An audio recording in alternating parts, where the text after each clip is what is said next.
Hey guys, welcome back to my channel. In today's video, we're doing a beginner's retinol routine. This is basically the routine that I put together that really helps me kind of minimize the irritation from retinol, because retinol can be a really irritating ingredient. So minimizing the irritation from retinol, but also easing myself into using retinol in the first place, because I am very new to retinol. I've used retinol palmitate in the past, but that's a much more gentler form of like vitamin A. So retinol is a whole different monster I'm trying to tackle this summer. So we're gonna go step by step through my entire nighttime skincare routine. I'm gonna do it in real time so you can actually see how I apply the products. So regardless of whatever skincare routine you're going to do in the evening, it's best to start with a clean canvas. So I personally have really been into double cleansing lately with a cleansing balm. And so the cleansing balm that I'm actually using right now is from Glow Recipe. This is their Papaya Sorbet Enzyme Cleansing Balm. I've been using the Green Clean Cleansing Balm from Pharmacy for a really long time, and I love that one. And so this is like my second technically cleansing balm that I've ever tried. I have tried the Clinique Cleansing Balm. It was okay. I didn't love it. It was nothing special, to be honest. But I will say I actually do really like this one. It does have the most beautiful, like, bouncy, lightweight sorbet type texture. It's something really special. The Pharmacy cleansing balm is quite firm, but this one has just like a really beautiful, like, whipped texture to it, like sorbet, like the name suggests. So I've really been enjoying this. I will say one thing is that if you apply too much, this is such a pain to rinse off. I do think this is more difficult to rinse off than other cleansing balms that I've tried, but it's a small complaint. It does remove makeup and sunscreen super well, so no complaints there. I really do enjoy it. It has a great sensory experience, and the packaging is beautiful. So after I use my cleansing balm, I'll go in with a normal cleanser. This is a really important step for me personally because it's a double cleanse. You go in with a oil-based cleanser, and then you go in with a more surfactant, water-soluble type cleanser to rinse everything away.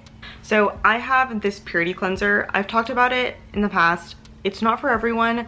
If you do decide that you're curious about this one, just get a sample of it, test it out on your skin. It has a ton of essential oils in it, so it can be really irritating for some people.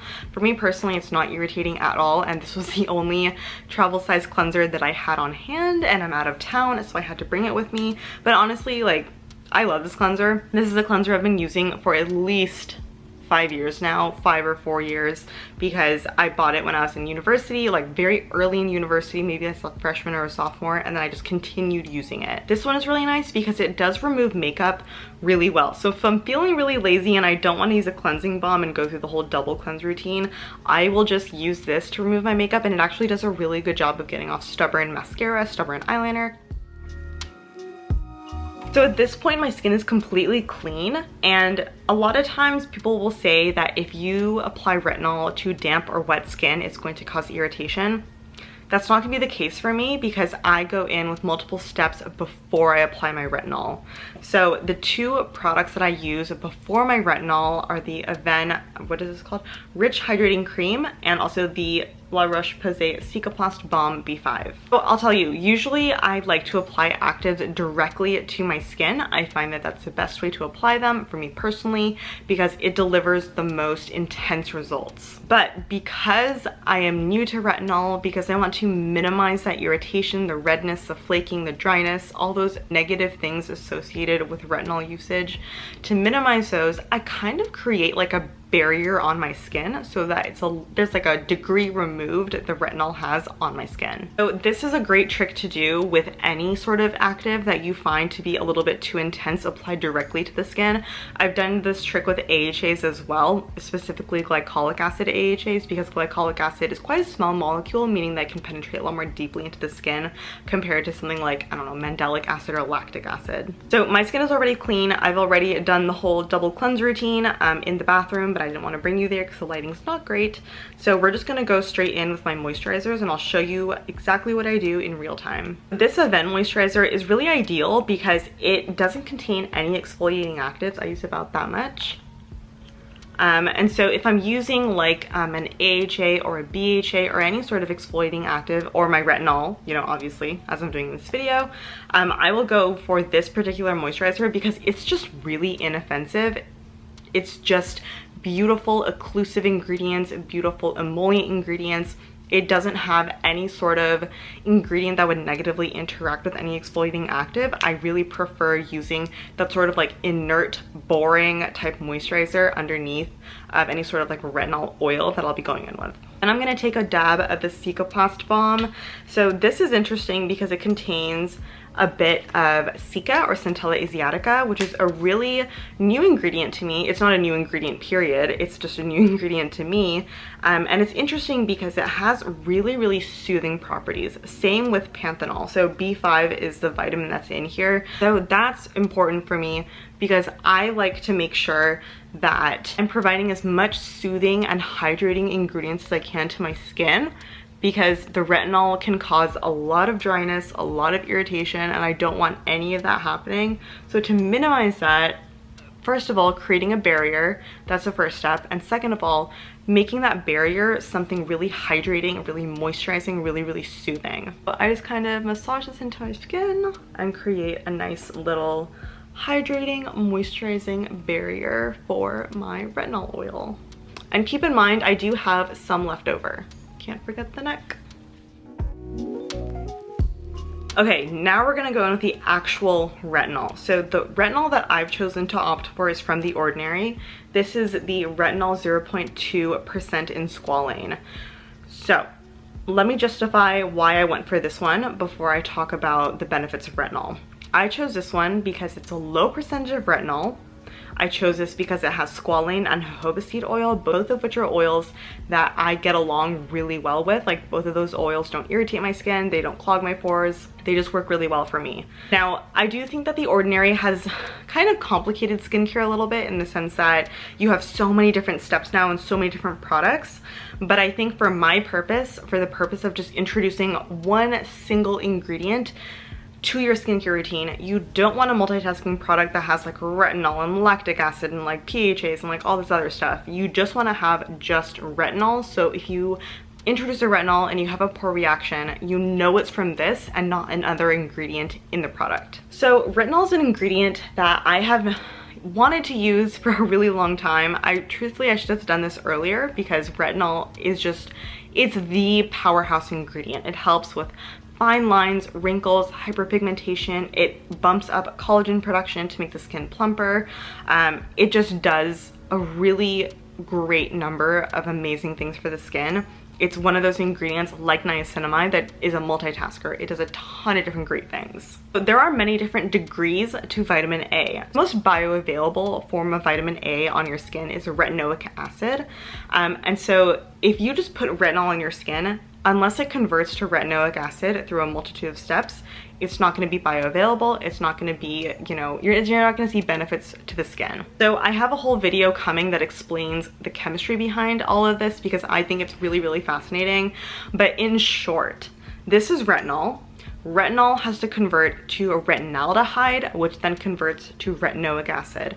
So because it goes through those conversion steps and because it does not convert 100% to the next molecule, there is some degree of a little bit more gentleness as opposed to using retinaldehyde or retinoic acid. So in the past, I've used retinol palmitate, which is also 1 degree removed from retinol. So with retinol palmitate, it has to go from retinol palmitate to retinaldehyde to retinoic acid. So my skin is fine with retinol palmitate. I've been using it in an oil serum for years now, and I think my skin is really well tolerated to it at this point.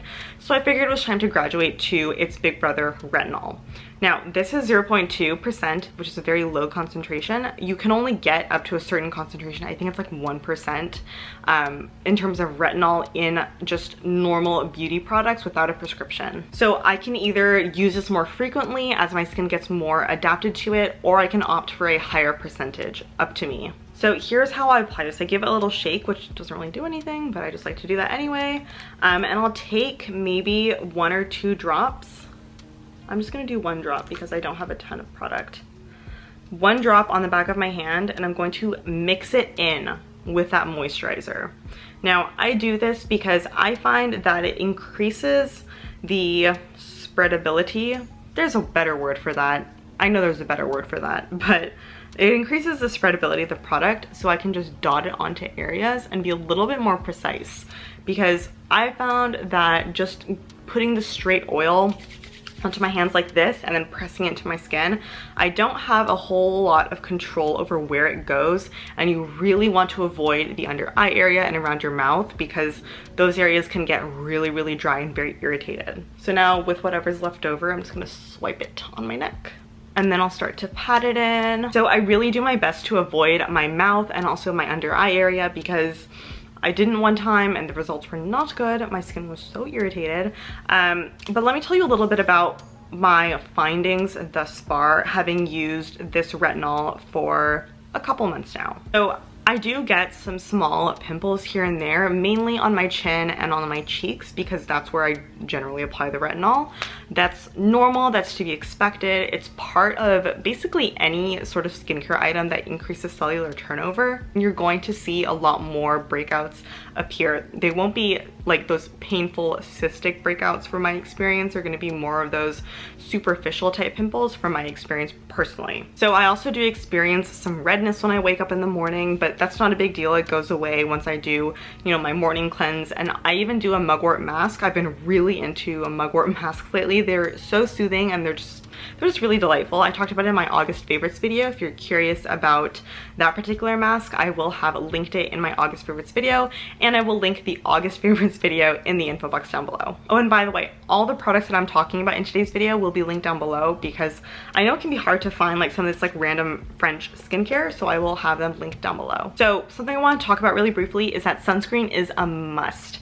Retinol is fantastic, and it can put you 5 steps forward in terms of getting great skin. But if you don't wear sunscreen, you're putting yourself 100 steps back.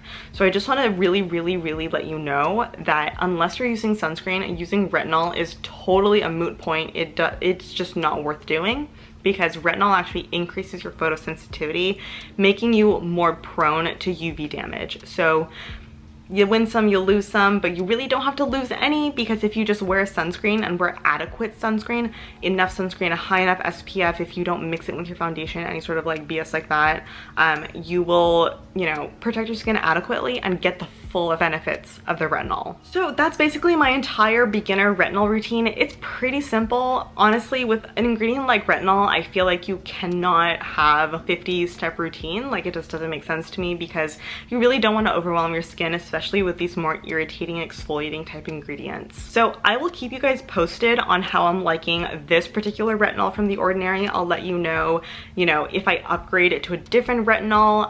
I have a video planned already in terms of the chemistry behind retinol, how retinol converts to different molecules and that kind of thing, because I personally think it's very interesting. So stay tuned for that video. If you want to see that video, then definitely subscribe to this channel, because it'll be uploaded very soon, and I really don't want you to miss it. I'm curious to know if any of you use retinol, and if you do, what your best retinol product is and what you think best practices are when it comes to using retinol. But with all that being said, thank you all so much for watching and spending this time with me. Have a beautiful week, and I will see you in my next video. Bye!